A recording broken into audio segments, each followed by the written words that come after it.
Welcome back to the Armchair Attorney Podcast. I'm your host, Matthew Leffler, the Armchair Attorney, a real-life lawyer doing real-life lawyer things like hosting a podcast. I feel it's like deja vu all over again. I am so excited for all of you today. This conversation is a long time coming.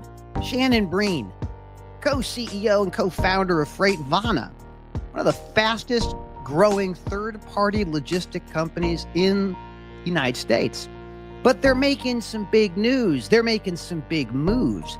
We just learned that FreightVana is set to acquire the brokerage arm of one of their biggest competitors, Loadsmith. We're going to ask Shannon all about those things here in just a few minutes. But before I can bring on Shannon, I got to thank the folks who helped make this thing possible. Our advertising partners, our friends over at DAT, Dial a Truck, DAT, they got the freight, they got the loads, they got the data. Since 1978, that's a while. DAT has been helping truckers and brokers find freight to move. From the old days of a load board, a physical thing located in a travel center or a truck stop that would say, here's who's paying what to go where.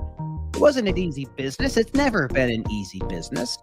But, you know, time marches on, and as they all say, freight doesn't stop. No, freight never stops. Now, many of you know me as a lawyer, and that is who I am. I am the armchair attorney, as you can see by this floating disembodied head with a microphone.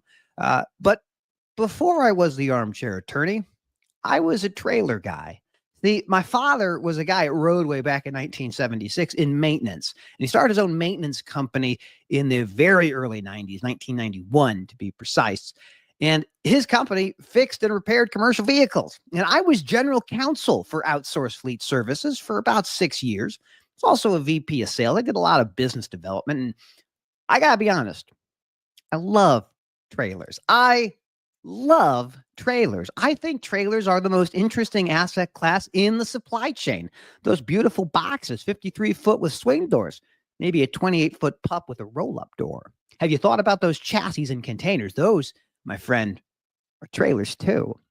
And when I first learned of FreightVana, it wasn't through their marketing, which was stellar. It wasn't through the leaders that I had worked with in the past, because I hadn't worked with any of them in the past. How I learned about them was seeing their trailers running across the country. Now, I was in Illinois, but I travel all over the place.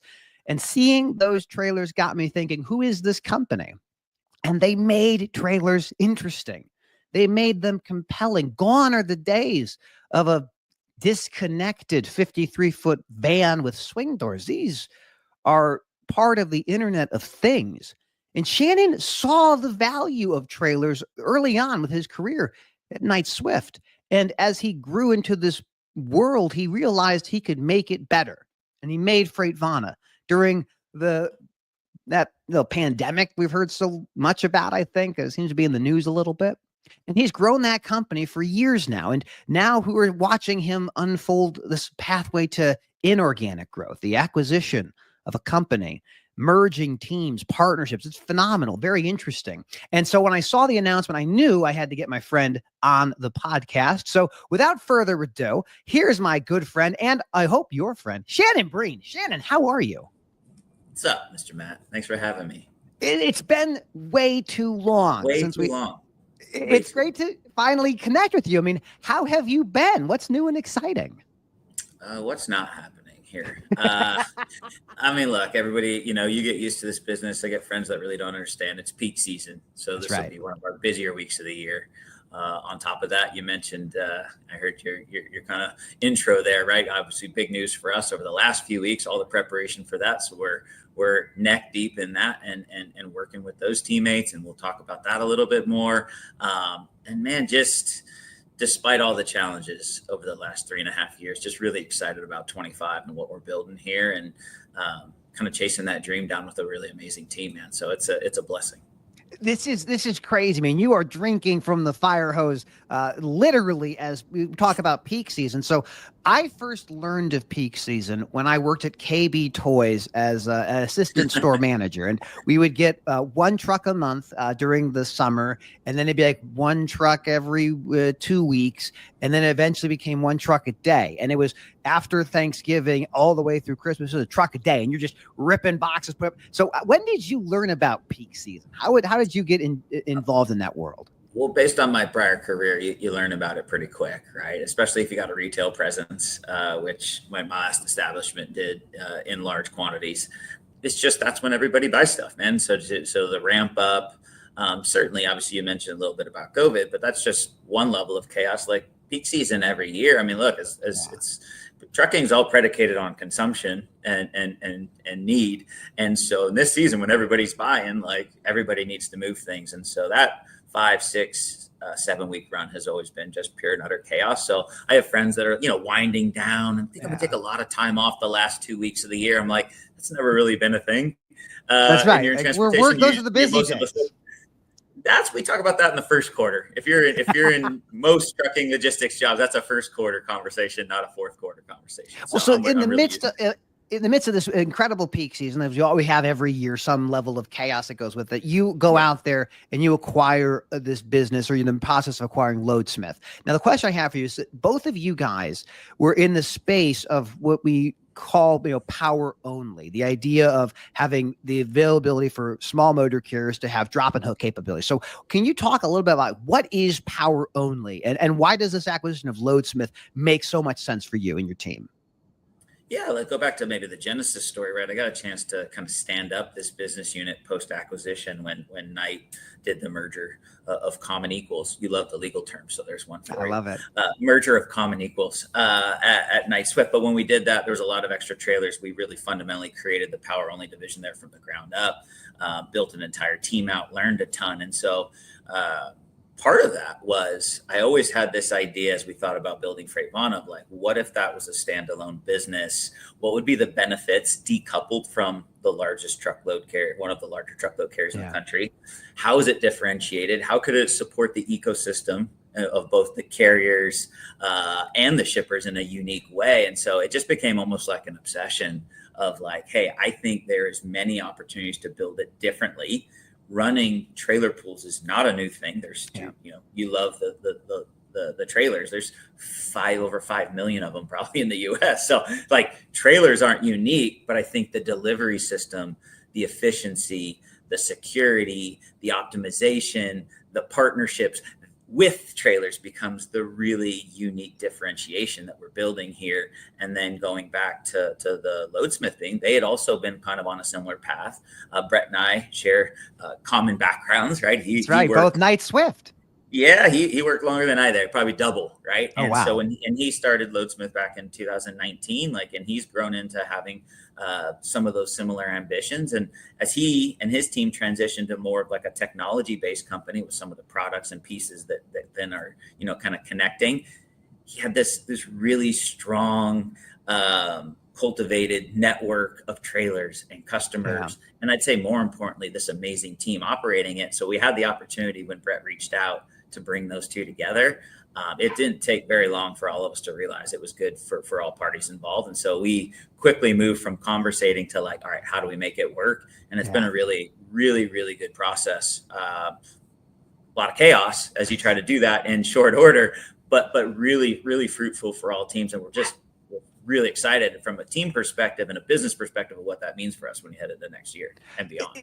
What I find so fascinating about this, Shannon, is like one of the things that has been kind of like an obstacle for the brokerage industry, kind of win this, what we might call a dedicated freight or contract freight, is this ability to have access to drop trailers. So shippers, manufacturers, distributors, all these folks, they love trailers. They require their partners to have them. So for a long time, the asset-based motor carriers were the ones who had exclusivity to an extent of this dedicated contract with these enterprise shippers. But what you've done is you've brought this idea of, we will allow the drop and hook capabilities for small fleets that couldn't go out there and make the capital expenditures to get a bunch of boxes on wheels. So how has that like changed the way you talk to a shipper? Because now you're not just playing in the game of I can help you in the spot market, but I can actually solve your really big problems of having access to well-maintained, commercially solid trailers. Yeah, I love that. Let's start with this maybe unpack this just for a second. So, and I'd be offended if I was a small to medium trucker in the US, because when people say asset-based and the ones that you like just alluded to, right? Yeah. It's the big ones that have 3-to-1 trailer pools. Yeah. The guy that has one trailer for every truck, he's also asset-based. Truth. Right? Yeah, that's right. But he doesn't have the pool to be able to accommodate the needs of some of the largest manufacturers, retailers, and CPG companies. So they almost get left out of like asset-based, almost as like asset-based if you have enough assets. So we should almost have two classes, like enough asset-based and then asset-based and then something else, right? But it's this. So what the beauty of this is, and people know this, is you tier down into the regional carriers, the small to medium-sized carriers, that long tail that still operates most of the equipment in the country. From a power perspective, they just don't have the trailers to accommodate the needs of these really committed networks.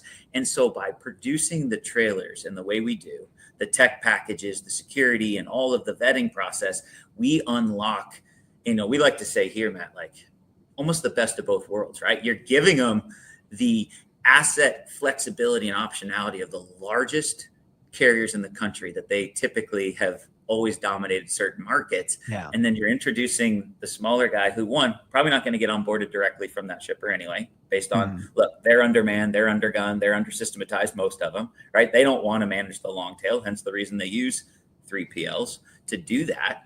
But then you unlock the opportunities for them to lower their cost of operation, access to more dedicated lanes. And so when you think of best of both worlds, you're accommodating the shipper on what they've always known to believe, but only a certain ilk of carrier can do, which I learned quite well in a prior life. That's right. But you're giving the agility and the flexibility to give something back to a small carrier in a way that's so unique. And in the middle, like when we think about what FreightVana is and what it will be, it's this differentiated operation that's incredibly tech enabled, highly focused on service and security, that can compete on both sides of the equation that has typically just been asset and broker. And in the middle, we think, we're well positioned to be a leader. And I think, our growth rate, our customers, and certainly our carriers that have stuck by us may say that is a positive trend that will continue in years to come. I couldn't agree more. I mean, I think looking at what you've built with the trailer pool capabilities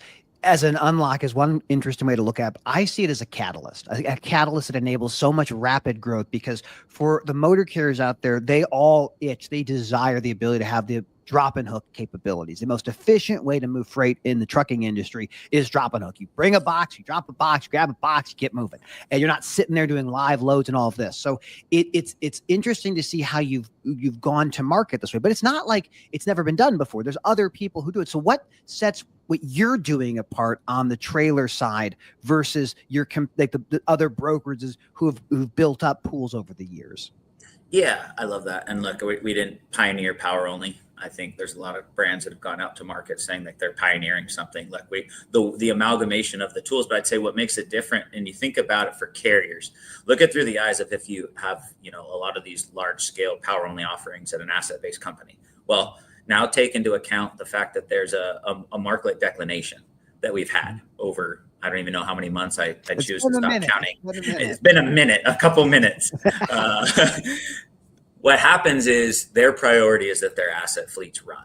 So all of that freight that was once committed, had dedicated lanes, had partners. No offense to them, but their number one priority is their, asset drivers, their owner operators that work for said institution. So when the market falls down and the EDI dries up and they need more opportunities, the first place they go is to that brokerage arm and say, hey, like, we're going to need some of that freight because our assets need to run.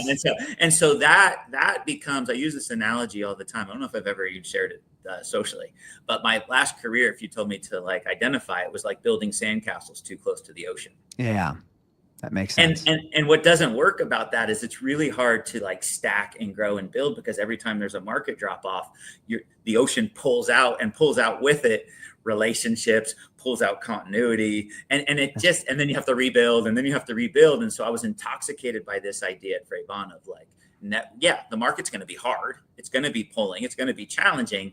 But internally, it won't be this vortex that kind of strips out the relationships and the network and the efficiencies that we're trying to build with these really amazing partner carriers that support, us here at like FreightVana today and the rest of the country. So, and the thing is, like your trailers, you invested in technology early on. So we talked in a past conversation about like the rise of trailer telematics, and I was boots on the ground back when like the Skybits of the world were becoming commercially available, and the Orbcoms of the world. But the technology then was you could get 2 pings a day.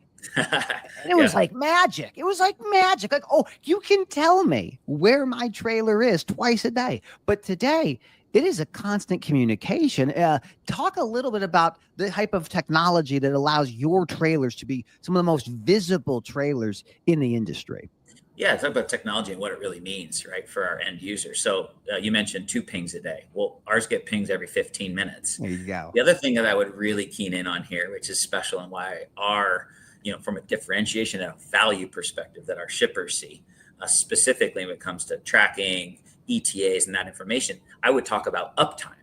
Because while tracking is table stakes, what's your uptime is also not table stakes, meaning most fleets really struggle, as you know, because you mentioned some of your career. I know your background. Like, it's really easy to say I've got a 99% uptime with my equipment from a technical perspective. The answer is most people can't achieve that and haven't achieved that. Even at size, it actually becomes harder and harder. So what ends up happening is we're able to give 99% uptime, pings, to your point, Matt, every 15 minutes, and the ability to manually ping anything anytime. You couple that, and these are satellites now, so we're getting away from cell phones. So now doesn't matter where the driver is, doesn't matter where the driver's ELD is. What people really want to know is, where is that beautiful box? That's all they care about. And is it secure? So by giving it 15 minutes, you have that. And then we have cargo sensors in every unit too. So now we can do some really eclectic, advanced yard check reports, security monitoring, and all these things that we can bring together because that tech package is so strong and because the uptime is so high. And that becomes a differentiator that people are like, I really like that in my supply chain. That doesn't sound like how everybody else does it, Shannon. So when you ask the question, I just try to maybe unpack that a little bit so people understand. I even to pull that thread further, because that's a really interesting thread. Every single conference I attended over the last few months, and I've been at a few of them, one of the most important, a couple.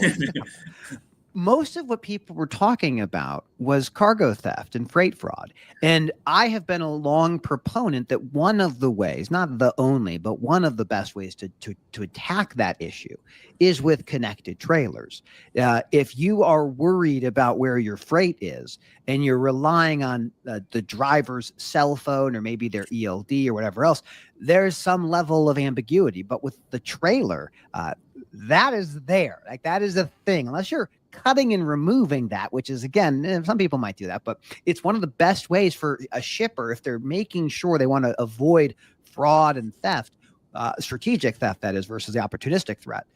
But if you're trying to avoid that, connected trailers is one of the best ways to do that. So making sure your partner actually understands the space and has access to the equipment, I think it's pretty compelling. I think it's pretty interesting. Yeah. And as a broker, right, they assume, and this is the cool part that we unpack with our existing shippers and certainly the ones that we meet on a weekly basis. It's like walking them through that. Yes, we do have a brokerage MC, but we operate in this way. And then they ask about our security and our security stats. And the other piece of that, and not altruistically, like, think about this too, through our lens. By investing tens and tens and tens, and one day, years from now, when we talk, it'll be hundreds and hundreds of millions of dollars in trailers. Altruistically, we have to take care of our own equipment. We're responsible for it. It's our logos. We've made huge investments. So when you think about how we vet our carriers, who works with us, why they work with us, like our gating process, the standard of the type of carrier we use is natural. Like, when we have multiple inputs from multiple vendors and then do some overlaying on top of that with our own team, we just have a very high standard for the type of carrier to protect us. But then that protection and all that security and all that vetting, then you turn around, it's circuitous, right? That benefit then goes right back to the shipper. And so it is a very interesting ecosystem that you build where they're like, well, if they're good for you, then they're good for me. And like, we really like how you vet and we know why you vet. And so that becomes much different than your traditional broker who really just doesn't have that impetus. Yeah, I think that's a really interesting point to kind of build off of further. So one of the things I've learned in the world of the brokerage space is the carrier reuse rate. And it seems that in the reuse rate for motor carriers and brokers is like, it's a one-off and that's it. You never work with them again. But your business is built differently. What is the average size of a motor carrier in your network today? Be about 18 plus. Wow. So while we can reach out and tap into owner ops, and we have owner ops that reach in to fill in, if you think about the network we're building to compete with the largest regional and certainly national players in the country, we know we need consistency. We know we need partnership. And so our network is built unlike another broker where we're heavily committed comparatively, right? We'd be 80+% committed in our freight, which the benefit to the carrier is like, dang, like, thank you for the access to customer X. And while like, this is amazing for us, they can then go build the networks around it. Our reuse rate goes up, our security rate goes up. And look, this other really interesting piece, Matt, because we all forget that like it's a market and it doesn't just decline for the rest of time, despite what all finance departments would lead you to believe. You know, it like feels that way. It does. It feels that way. And if you listen to the finance departments at every place, it's like, we're going to need you to save money. I had one of my a sidebar real quick. Yeah. One of my guys came in the other day. It's like, hey, their finance department came in and said they wanted to save money. I said, just so we're all on the same page, the finance department will say that from now into the rest of eternity. We're just trying to spend some more money. We want to get guys, you know so what? much money just hanging out. I'm thinking next year for transportation, this really fundamental cost of our overall operation, we should try to pay more. Yeah, absolutely. 100%. Said by no finance department ever. So it's like the reality of it is like, stop telling me the realities. I know how finance works. I have a finance background and I know how it works inside large publicly traded companies. Like, but let's just take that off the table. Like, I get the desire, but what's the reality? And then the point is, as we build this thing, that network with consistent partners, and then the way that we roll that up through our proprietary platform, which we call T3, is a really special way to counterbalance the potential economic shift that happens in an inflationary market. So we're just really excited about these partnerships we're building. And it's not a loosely used term because we've invested a ton into that partnership. The carriers have invested, and then our shippers that continue to come online and our existing shippers that have been with us since the beginning, they see what that is. That operates and can operate differently than anything they have in their current ecosystem of transportation partners, which we think is pretty cool. Now, as we're getting geared up for 2025, now the numbers are, everyone has different projections, but what I've heard, what I feel is probably the most accurate is a late Q1, early Q2, 2025 potential freight recovery, rates going up. Now we have some issues with the ILA. Maybe they strike, maybe they don't. There's other issues that could happen. But as I look what you're doing right now, you're making incredible acquisitions at a time when acquisitions are, this is a good time to do things. You are setting the stage for 2025. So tell me a little bit more about the merger and the timing of this Loadsmith deal. What is this all about? I mean, look, the timing, I think timing really driven by Brett wanting to kind of transition. And, I'd say timing on going back to my career, we started FreightVana. It's like, why would you start a business then? And if someone roll it forward and say, that transportation is just going to fall off for the next 2.5 years, like, okay, well then we shouldn't do that. Then we might as well just stay put, like timing's an interesting thing. I think with the right plan and the right discipline, you can do anything in any market because it's a big ocean and there's a lot of opportunity. And so timing for this was just really good for Brett and the team. They're really passionate about their next path. And look, I really like the idea of getting situated with this team, understanding their teammates, putting it all together, like finding all these nuanced benefits and strategic benefits of having a bigger network, more trailer density, bigger customer network before it goes crazy. It's kind of the same conversation like I have with shippers because they're like, oh, well, when the market changes, like something like that might work. And I always tell them, you always want the thing while you're in the midst of it. But in order to do that thing, you had to have already done the thing. Absolutely. Right? This is the foundation. You are building the platform. You are building the foundation for the growth that will absolutely happen next year. And you'll have all the resources and all the people for that to really accelerate. So where are you at with the process? Like, is the acquisition done? Are we in the midst of it? What's timing look like? It's in the midst of it. It's all on the rails. I told someone, I think I shared with you when we talked last, like in order to do this journey, at this time with all the chaos, two things have to be true. You have to love lawyers and hate holidays. So, no offense, presents included. Oh my gosh, I can't believe I just offended the host. Trust me, I am the villain in most stories, so I understand this. Most people see us lawyers and they go, "Okay, is this a quarter of an hour minimum charge, or is it a 0.1? Is it a 6-minute charge?" And it's like, it can be both, whatever your preference is. So, do you think this deal gets done before the end of the year? It is absolutely getting done at the end of the year. Yeah, we're set to close the last day of the year. There's some strategic, economic benefits to all that and all that piece. But yeah, we'll close by the end of the year. Essentially, we're meeting all the teammates. I've been so excited and surprised by the talent and the ambition on this team, right? You kind of get into this deal where like, hey, obviously you've got customers and carriers and, financials that all make sense. But I think the most intoxicating and exciting thing for me over the last week is getting a chance to sit with the people. Yeah. Right. Like I am on this journey because I love like leading groups of people, and to now get the chance to meet these pros that have helped build Loadsmith to what it is and think about them coming on board with their talent, their ideas. Like I couldn't be more excited about that for the first few months of the year. Just watching that talent pool just breed something even more special. Because I'm biased. I think I got one of the best teams in the industry, and look, we're just getting stronger. That's right. And I think that's an exciting time for us. Well, it's interesting because like Loadsmith had offices in your neck of the woods. So like how many people are you bringing onto your team, and how close was that office that was in your right in your backyard? Yeah, all said and done, it'll be over 50 associates. That's awesome. To support the business.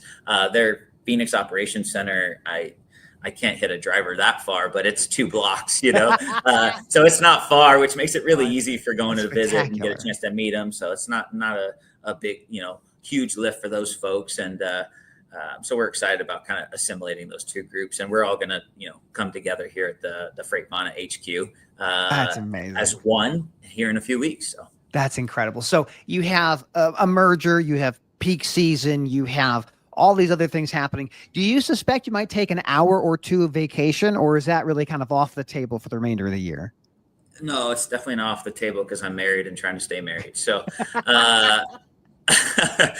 which is an incredible balance here in startup CEO growth life. But I'm doing a good job with it. No, I'm gonna take a few days, Christmas Eve, Christmas probably. But we have a lot of chaos between systems and loads and all the transitions that are going to happen that last week of the year, and it really don't happen then, but you're kind of prepping for it. Yeah. And then come beginning of the year, it's going to be one of the wilder first quarters I've ever had, I'm sure. What are you most excited about for 2025?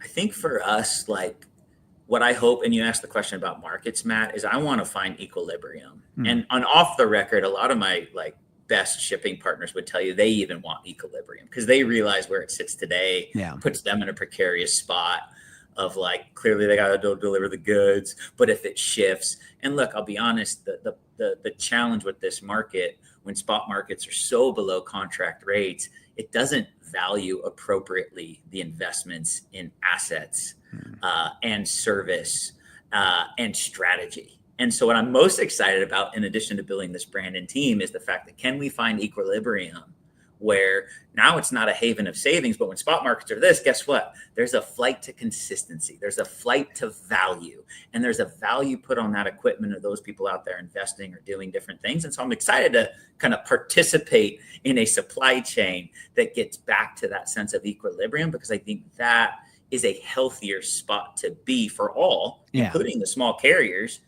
and the brokers and the shippers. And I hope we don't blast past it and COVID time, and who knows, right? Because none of us can predict the market, but that's what I hope for next year. So I'm most excited to find equilibrium. Clearly this expedites us into so many different arenas with our team growing at that pace, our network and customer network. And look, we want to be this really special brand that I think I've seen this too over the last, and so if I got a minute here, I just say Yeah, of this. course. Our brand is positioned to be, I think you used the term like 6 months ago, and it's always kind of stuck with me. It's like, Shannon, it's like you're building the Avengers. Yeah, right? Right? You said it, right? It's like, That's right. And that mindset, when you think about it, like, I want that to be the idea of the FreightVana franchise, where the best of the best want to play here. Not because we're the biggest, not because we're the smartest, but it's like where you think you can bring out the best in your career, because you feel like those challenges will be exciting, because you feel like being a part of that team is something special. And so we're starting this inertia as we continue to build here. And so I'm really excited about continuing that. We've got folks, look, Regan Daniels came over last year. I've known her, but she wanted to be a part of it. You got Jody, that's right, Marlo, who's moving her family. You've got Alex Perry. Like, we start to build this team and I got messages all the time. It's like, hey, at some point, man, I want to kind of be a part of that journey. That's amazing. And I think that's what people are looking for. And so I'm really excited as we continue our overall growth, ideally success here. But the really special part will be, this will be like a haven and a talent pool for the best of the best. And I think that becomes just such a fulfilling part of this journey, my professional journey, to be able to kind of produce this change in industry that we talked about. That's right. But be that haven for talent where they're like, look, I could do this elsewhere, but I really want to be a part of something special that does something wildly different over the next 3, 5, 7, 10 years. I have no doubt that is what you are building right now, because I look at how you guys talk about the company, the culture that you've built, and it's clear that people who are there, they're excited to be doing this. And this is a tough business. Like this is transportation is not for the faint of heart. Like, if something can go wrong, it has, and it will continue. Like, that's just the nature of this industry. But it's so encouraging to see you taking on all of this stuff and still staying positive and being responsive and energetic and knocking it out of the park. So I am excited to watch you guys continue to grow into 2025. If people want to learn more about FreightVana, where can they find more about FreightVana? Where can they find more about you? Yeah, I love our social feeds, right? We put a lot of content out there. As you mentioned the brand. People like to say we hit above our weight, which I'm fine with, right? I don't mind the underdog story. Definitely would rather be David than Goliath at any turn. But I guess the LinkedIn's a huge one for us. That's a platform that has a ton of content, a lot of our media. We've got a website that we're actually redoing, but you can go there and have some general information on us. But LinkedIn's probably the best for like core information, different interviews, all the different content, or, reach out to me on LinkedIn too. So. That's awesome. Well, Shannon, I can't thank you enough. We will obviously continue these conversations, fleeting though they may be, and I will see you on the conference circuit, I imagine, sometime next year. The conference circuit, one a week. I told Chad Ollison next week, dude, I want to find one a week. That's my life goal. So absolutely. I did one day where I did 2 in a single week, and I'm like, I will never do that again. That is too many things. There's too many things. But that's September and October.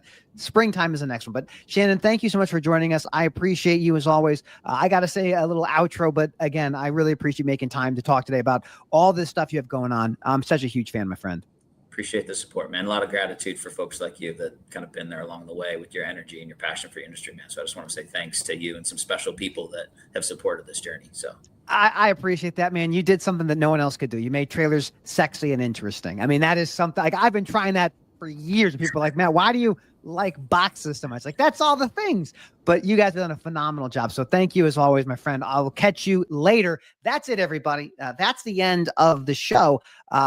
Look, if this is interesting to you, if you find value in these things we put together, please let me know. You can subscribe to the podcast on Apple or Spotify or wherever else you find the podcast. Just look up Armchair Attorney. You'll probably find me. And if you need to learn more about what I'm up to, you can find me on LinkedIn and all those other places. But really, the thing that really I want to talk about, I really want you to understand, is I am so grateful for my friends at DAT. Dial a Truck. Oop, let's go that way. There we go. Look at me. I'm professional here.